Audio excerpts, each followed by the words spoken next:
You want to know a man's emotional maturity in the first few weeks of dating? These questions and his reactions are going to tell you the red flags early. Women get blindsided years in because no one ever taught us how to look for emotional maturity early. So here's the exact questions you can weave into normal conversation that reveal it. You just say, hey, can I ask you something? And just see how he responds. So, number one, what are your biggest needs in a relationship? If he says, oh, I don't need anything, I'm fine. He says he doesn't need anything. That's a problem. Emotionally healthy people can name needs. When needs aren't named, they don't disappear. They show up later as resentment or expectation. Question two, what's something you're still working on emotionally? Your list of self-awareness here. If he says he doesn't really have anything or that he's already worked through all his stuff, that usually means there hasn't been much reflection and he's got a lot of work to do.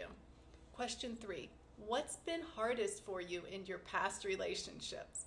Notice where he puts the responsibility. If it's all about how difficult other people are, that's information. If he can name his own patterns or struggles, take responsibility, that shows growth. If he can't name anything, he's starting to shut down. Question four, what do you do when you're in a real fight with your partner where neither of you can see the other person's side? How do you figure it out? What do? You want to listen for regulation, for communication, patience, compromise. If he says things like, it just goes away on its own, problems seem to fix themselves, I don't really do conflict, I don't fight in relationships, that's not good. Also, if he gets real quiet and doesn't really know what to say, he might be trying to protect himself. If he says he needs a lot of space and time, that's avoidance and he can't do conflict. Question five, when was the last time something didn't go your way in a relationship? And how did you handle it? Can he give an example?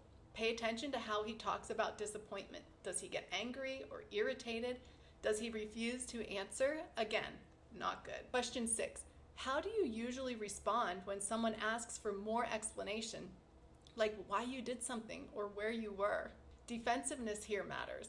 If transparency feels threatening, you're going to end up walking on eggshells to keep the peace. You want to hear something along the lines of, that's what a relationship is. It's accountability, it's communication, and here's what matters most. Some men are going to give you the perfect answers, so you don't do what they say. You watch what happens during the conversation and after the conversation. You notice defensiveness, irritation, emotional withdrawal. Did the mood suddenly shift? Subject, making this, was he suddenly too busy? Or maybe you don't hear from him again. And if he disappears after these questions, that's your answer. And that's not rejection, that is early filtering.